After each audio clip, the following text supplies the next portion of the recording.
지난 시간에 압살롬이 아버지와 화해를 이렇게 만남을 가졌는데 아버지가 차가운 입맞춤을 했던 것을 보셨습니다. 오늘 본문에는 아버지 다윗의 얼굴을 보기 위해서 5년을 기다렸던 아들 압살롬이 등장합니다. 그는 형 암논을 죽인 이후로 망명길에 올랐다가 이스라엘의 서열 2위 군대 장관 요압의 중재로 3년 만에 예루살렘으로 돌아왔습니다. 하지만 예루살렘 땅을 밟고서도 아버지 얼굴을 대면하는데 무려 2년의 시간이 걸렸습니다. 천신만고 끝에 아버지를 대면했지만 그 자리에 참 화해는 없었습니다.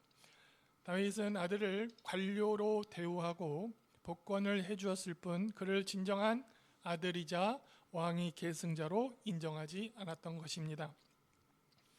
압살롬 아버지와 입맞춤한 다음 깨달았습니다.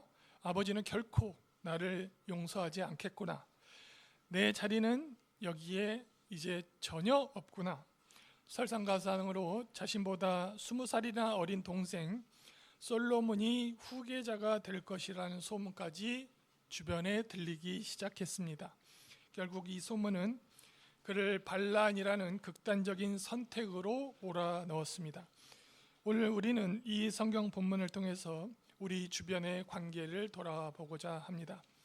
압살롬의 반역 사건을 살펴보면 그것은 단순히 한 아들의 불효나 권력 다툼으로만 보이지 않습니다.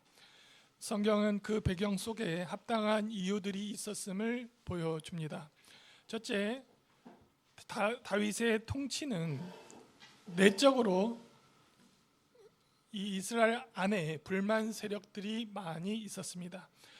다윗은 위대한 군사의 영웅이었고 하나님의 성전을 치르면서 나라를 부강하게 세웠지만 한편으로는 백성들의 일상적인 삶 속 문제들을 충분히 살피지 못했습니다. 성경은 그가 백성들의 민생을 세밀히 돌본 장면을 거의 기록하고 있지 않습니다. 이런 때 압살롬이 나타나 마치 백성들의 마음을 이해하는 정치인처럼 다가가 그들의 억울함을 들어주며 그들의 마음을 훔친 것입니다. 둘째, 고대 백성들은 왕이 자기들의 삶을 개선해 주기를 바랬습니다. 지금도 마찬가지인데요. 왕이 직접 그들의 사정을 듣고 억울함을 풀어주는 그런 왕을 기대했던 것입니다. 그러나 다윗이 나라가 커지고 일이 많아지면서 직접 백성들의 문제를 자세히 다루는 것은 불가능했습니다. 그 틈을 압살롬이 파고든 것입니다. 그는 백성들에게 만약 내가 왕이라면 너희의 억울함을 다 들어주리라. 이렇게 백성들의 마음을 훔치면서 다윗의 인기는 조금씩 식어갔습니다. 그렇다면 압살롬의 반역은 불가피했을까요? 하나님께서 선지자 나단을 통해서 밧세바와 우리아 사건 때문에 다윗에게 말씀하셨습니다. 칼이 내 집에서 영원히 떠나지 아니하리라. 달무드에 따르면 다윗은 그 말씀이 하나님의 심판이 자기의 신하들 중 한 명에 의해서 일어날까 두려워했다고 합니다. 그의 아들 압살롬을 통해서 그 심판이 하나님의 심판이 자기에게 임한 것을 보고 오히려 그는 하나님 말씀대로 성취됨을 찬양했다고 합니다. 그래서 예루살렘을 떠나면서 다윗이 하나님을 찬양하는 시편 3편을 지었어요. 사랑하는 성도 여러분, 우리가 잊지 말아야 할 것은 하나님께서 주신 그 언약과 하나님께서 말씀하신 징계는 반드시 성취된다는 사실입니다. 다윗의 가장 큰 수치를 당하는 순간에도 하나님을 향한 신앙의 노래를 멈추지 않았습니다. 우리 삶에도 우리가 살아가는 이 세상 가운데도 우리에게 압살롬의 반역 같은 어려움이 우리에게 찾아올 수 있습니다. 하지만 그때 다윗처럼 하나님께 찬양으로 응답하는 믿음의 충만한 교회 성도 여러분 되시기를 주님의 이름으로 축원드립니다. 이제 본격적으로 압살롬이 왕의 자리를 탐하는 것을 보시죠. 1절 열어주시면 같이 읽겠습니다. 시작.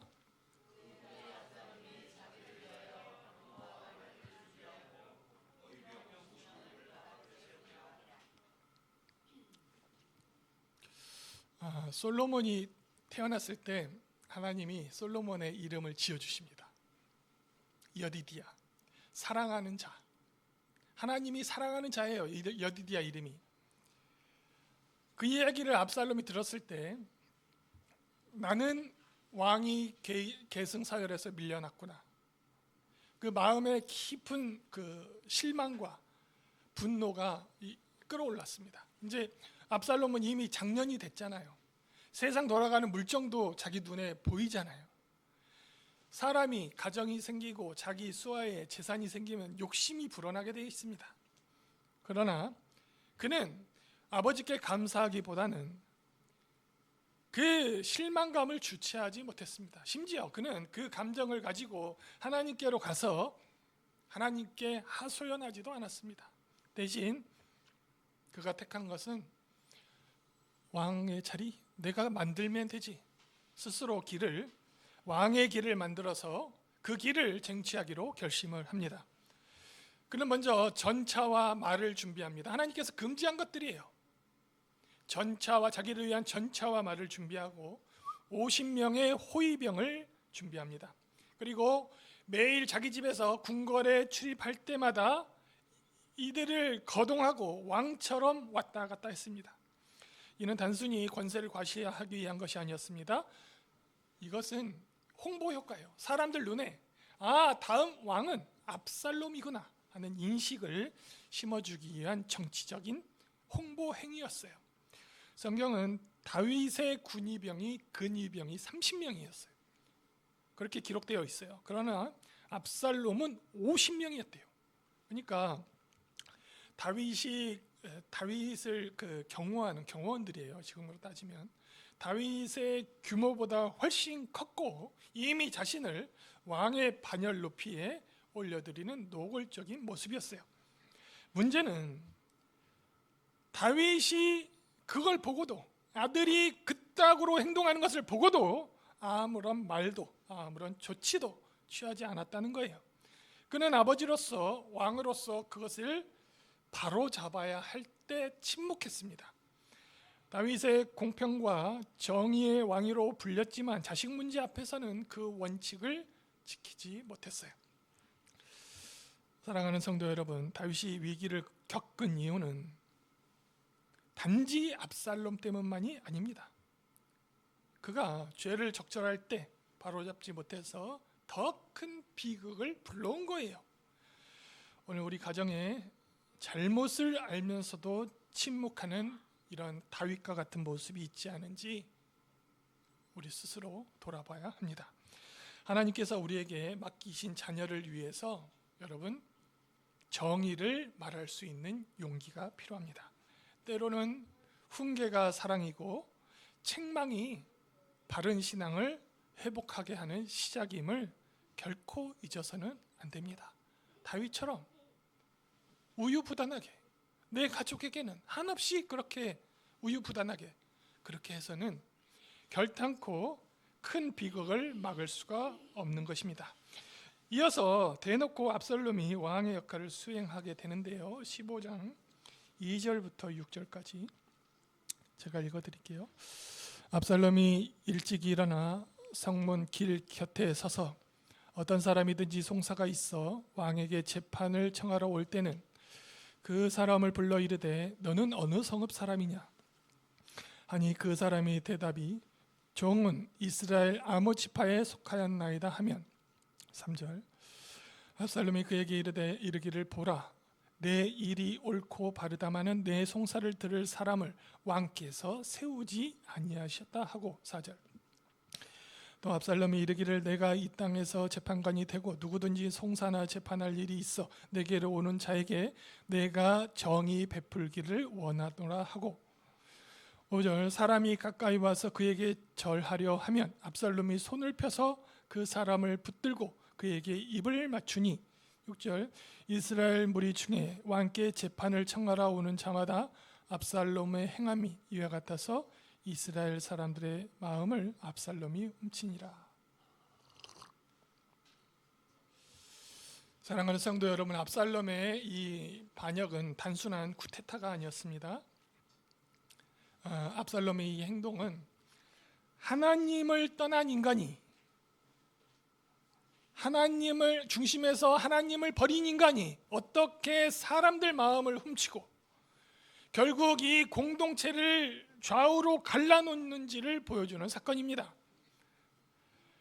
압살롬은 왕권을 차지하기 위해서 단순히 겉모습만 다듬는 것이 아니었어요. 그는 치밀한 전략을 세웠습니다. 다윗의 내치에 불만이 있는 백성들의 마음을 자기 편으로 만들면서 은밀하게 분위기를 조성해 나갔습니다. 다윗은 전쟁터에서 여러 번 승리를 거두었고, 그러나 백성들은 일상적이고 어렵고 불편한 일들을 해결해 주는데 다윗은 한계가 있었습니다. 그 틈을 압살롬이 놓치지 않았습니다. 그는 그런 불평과 불만을 모아서 자기의 정치적인 자산으로 쌓아 올렸습니다. 지금도 여야를 보시면은 자기가 잘한 일을 홍보하지 않잖아요. 저놈이 잘못했다고 맨 남의 비판을 하면서 자기의 정치적 자산을 그렇게 끌어올려요. 성경을 보면 압살롬이 무려 4년 동안 매일같이 아침 일찍 일어나서 성문 곁으로 나갔다고 합니다. 성문은 그 당시에 재판이 열리는 법정이었어요. 압살롬은 송사로 오는 재판하러 오는 사람들, 백성들 한 사람 한 사람을 붙들면서 마치 그들의 억울함을 대신 느껴주는 친구처럼 다가갔어요.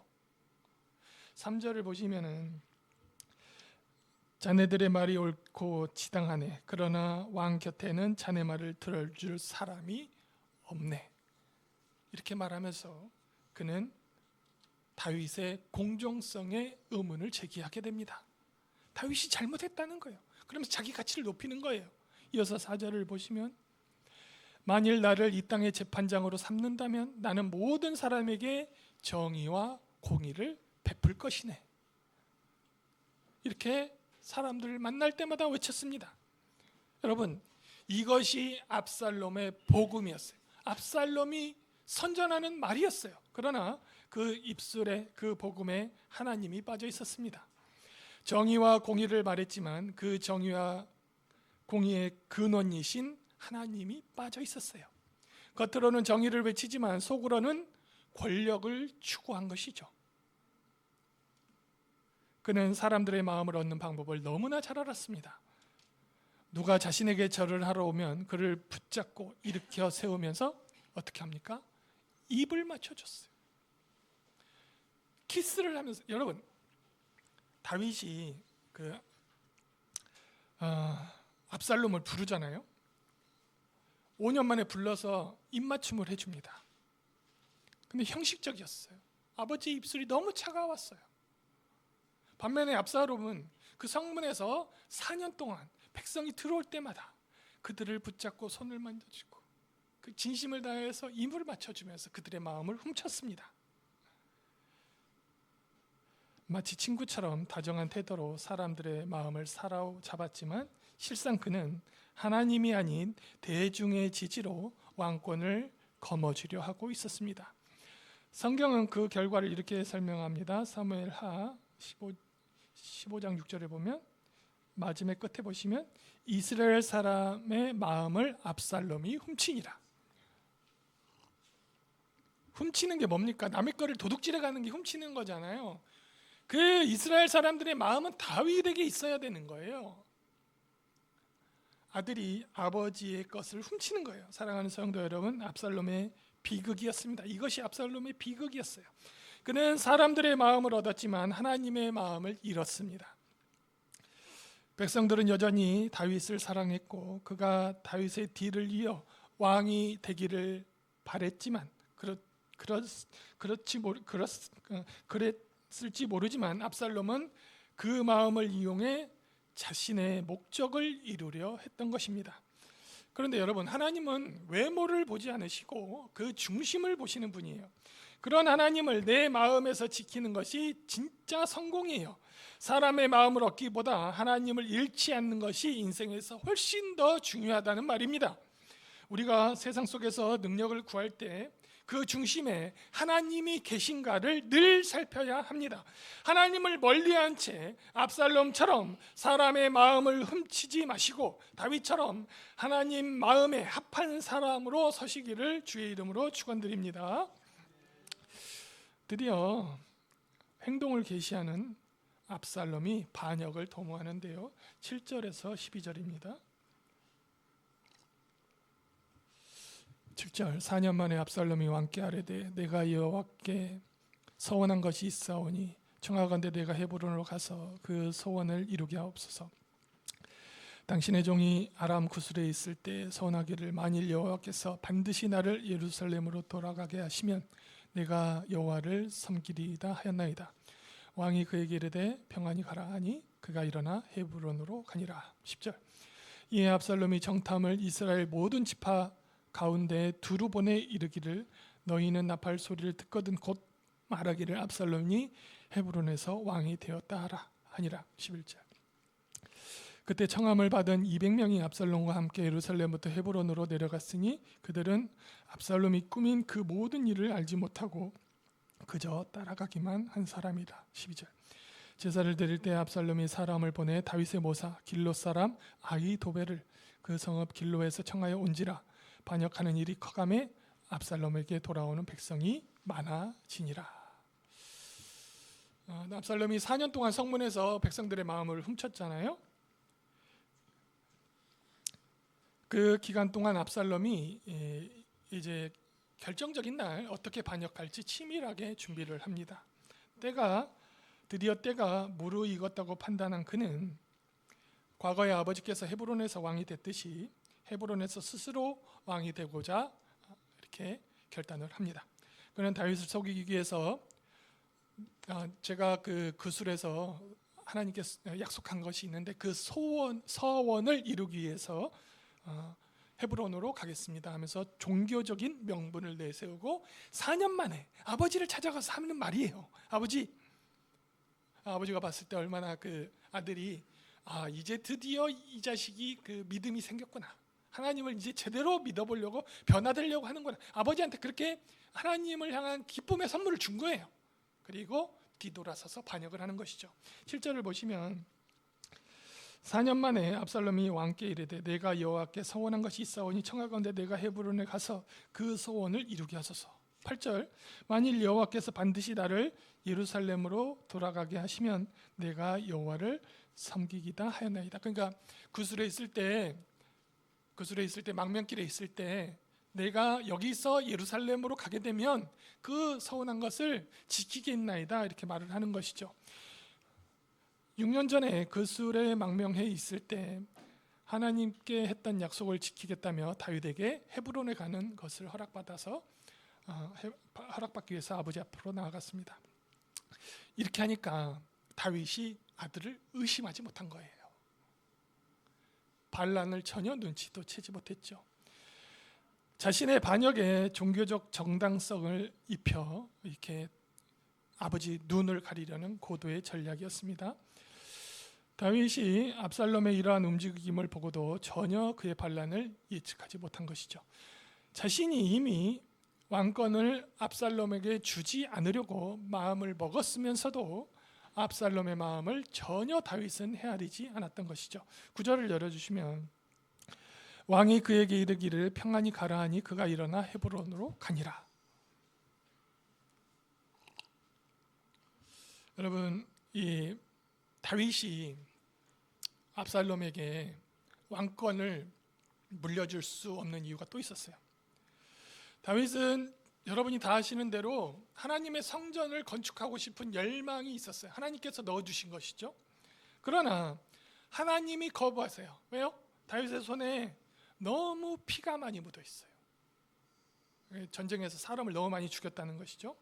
그래서 다윗을 거부하고 솔로몬이 태어나자 하나님께서 그를 여호와께서 가장 사랑하는 사람이라고 이름을 여디디야라고 지어주셨어요.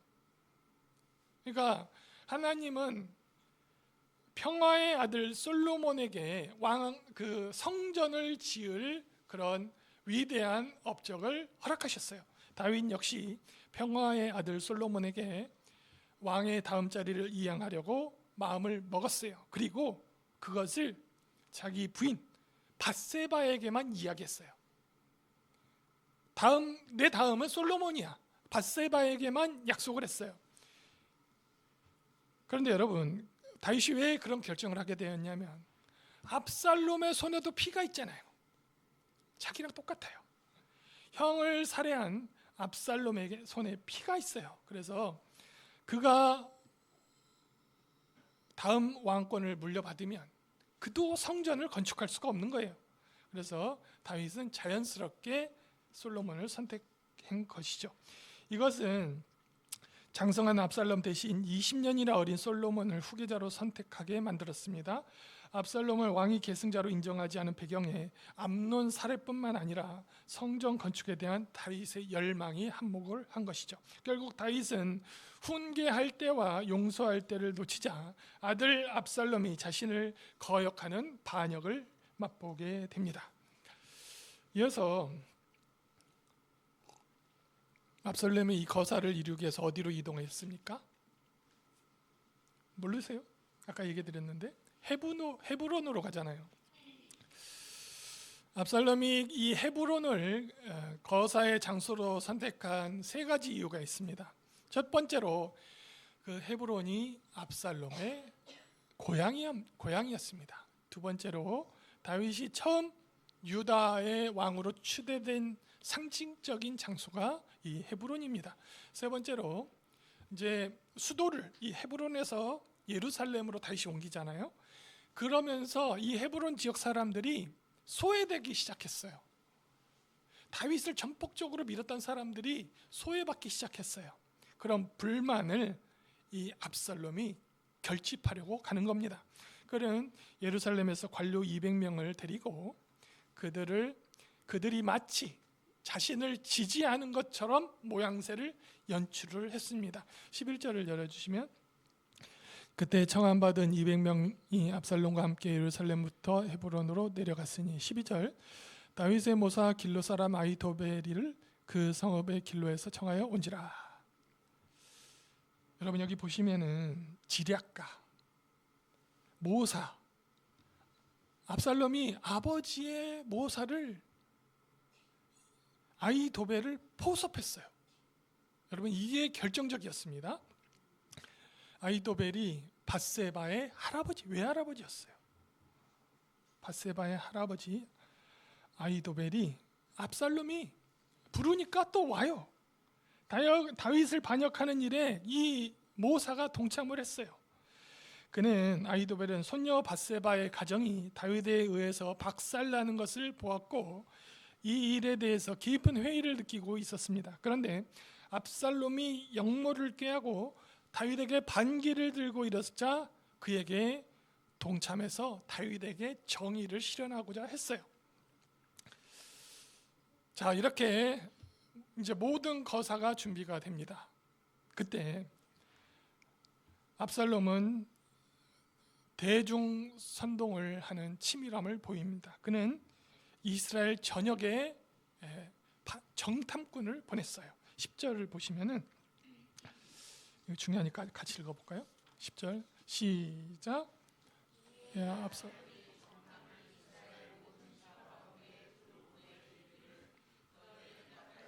듣거든 곧 말하기를 헤브론에서 왕이 되었다.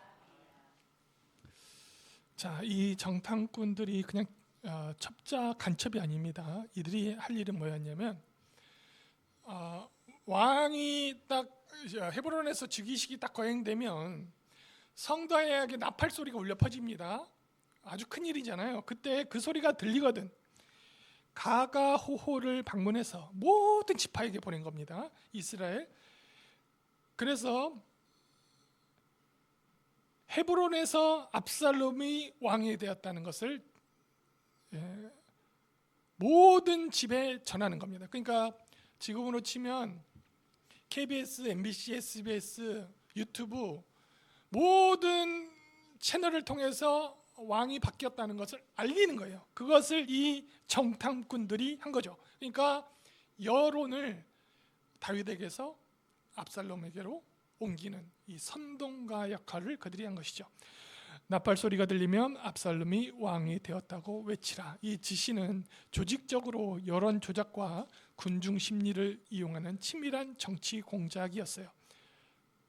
여러분, 그때 다윗이 그 소식을 듣고 맨발로 도망가는 겁니다. 왕궁을 비우고 피난길을 떠나게 되죠. 자, 오늘은 압살롬이 반역하는 것까지 보셨습니다. 성도 여러분, 압살롬의 반란은 철저히 준비되었습니다. 민심을 읽고 장소를 선점했고 최고의 지략가를 포섭했습니다. 그러나 그곳에 하나님은 없었습니다. 하나님의 마음에서 볼 때 압살롬의 반역은 하나님이 세우신 질서를 인간이 잔머리로 거짓된 것으로 찬탈하려는 것이었습니다. 백성들의 마음은 훔칠 수 있을지 몰라도 하나님의 마음까지 얻지 못했던 압살롬의 모습은 우리에게 이렇게 말합니다. 나는 지금 무엇으로 사람의 마음을 얻으려고 하고 있는가? 그리고 그 과정이 하나님 보시기에 얼마나 올바른가?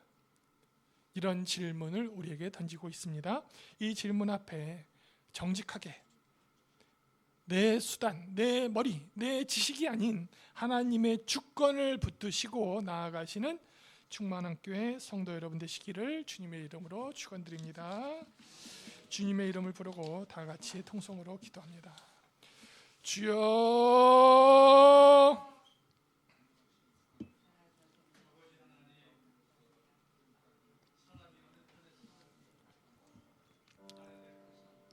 하나님,